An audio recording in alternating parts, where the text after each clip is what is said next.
So as Advanced Warfare's life cycle comes to a close, I thought I'd show my Armory and combat record, as many people have requested that I show both of these. I also wanted to discuss my thoughts on Advanced Warfare, as many people have asked me about this as well.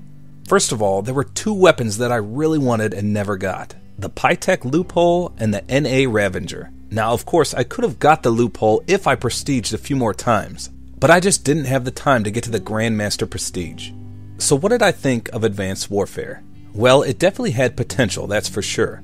It was easily one of the most innovative Call of Duty games to date with the entirely new EXO movement system. Now I'm not gonna lie, I had a lot of issues at the start of the game, and that definitely left a sour taste in my mouth. For the past 3 Call of Duty games, I had no trouble loading up the game on day one, having fun, and doing relatively well. With Advanced Warfare though, it wasn't like that. I struggled immensely on day one. I had all sorts of lag comp issues, and I could barely earn score streaks.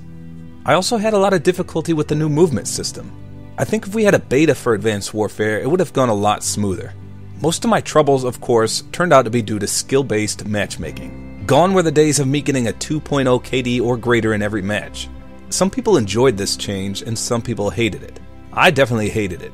That's not to say I couldn't hold my own versus stiff competition, but I personally think that skill-based matchmaking belongs in competitive modes only, such as league play. I absolutely love the idea of supply drops. However, the way they implemented them into this game was pretty lackluster. The thought of stat-changing weapon variants was game-changing, literally. The fact that you had to be lucky to earn them was poorly thought out, in my opinion. There absolutely 100% should have been a way to earn these variants. Some of the weapon variants were way too powerful. The Insanity and Obsidian Steed come to mind. Once you got the Insanity, provided you ever got it that is, your game would change for the better. I actually feel terrible for those that never got to experience either of those guns. But again, that's one of the drawbacks to random loot.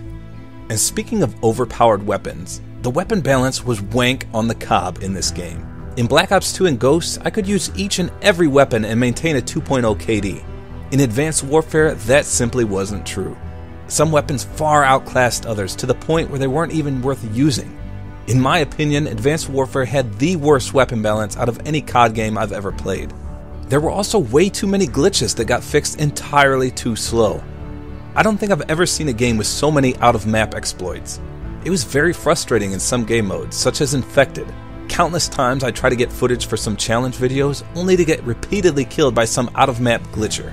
There were also some game-breaking weapon glitches that took over 6 months to fix, one being the infinite rippable sentry laser glitch. Those kinds of things should have been dealt with in days, not months. They definitely put a lot of effort into microtransactions though, instead of these game fixes, which was quite a disappointment. With all of that said, Advanced Warfare did do a lot of things right. I actually enjoyed the EXO movement system. Personally, I'm definitely more of a fast-paced player, so the fact that you could be extremely aggressive in this game was great. This is one of the few Call of Duty games where you didn't see people camping their dicks off in the dark corners of a map every game, and I attribute this mainly to the fast-paced movement system.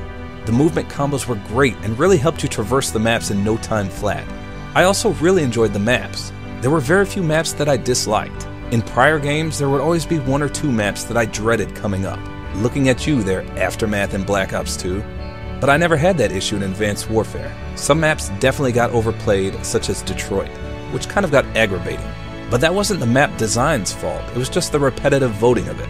My 2 favorite things about Advanced Warfare were the firing range and the customization. The firing range was by far the best thing I've ever seen in a Call of Duty game. Simple to use, it allowed you to test weapons, attachments, and see visual effects instantly. I hate twiddling my thumbs between matches, and the firing range eliminated this. I'd constantly find myself in there testing my classes in between games. To be honest, I'm very disappointed it's not in Black Ops 3. I definitely hope it makes its return in the next Sledgehammer game. And then there's the customization in Advanced Warfare, which was absurd.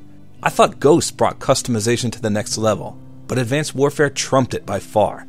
The excitement of unlocking new articles of clothing via challenges and supply drops was top-notch. I enjoyed trying to collect and create full outfits as well. Conversely, there was one aspect I absolutely disliked about this, and that's the damn timed loot. Who thought that was a good idea? Some of the timed loot was the best looking equipment in the entire game, and it was extremely difficult to earn. The fact that it disappeared after a set amount of time was extremely aggravating. This was the first Call of Duty game I didn't hit the last prestige possible, and the first game I didn't achieve a KD of 1.5 or higher. Now don't get me wrong, I enjoyed the fact that they added so many more prestige levels, but the player base dropped off significantly, making finding games and thus completing all my prestiges difficult. It would appear that I was one of a few YouTubers that actually played Advanced Warfare to the end of its life cycle, just as I did for Call of Duty Ghosts. I absolutely hate when big YouTubers hype up a game and then quit playing it halfway through its life and talk crap about it. That drives me to drink. I didn't hate Advanced Warfare by any means. In fact, I enjoyed playing it. With that said, it wasn't my favorite title in the series. I actually enjoyed Ghosts more. Advanced Warfare brought a lot of new exciting things to the Call of Duty series, but it just had one too many mishaps for my liking. I'm hoping that by the time Sledgehammer Games rolls their next title out, they'll polish up their mistakes and make a game that everyone can find enjoyable for longer than 3 months.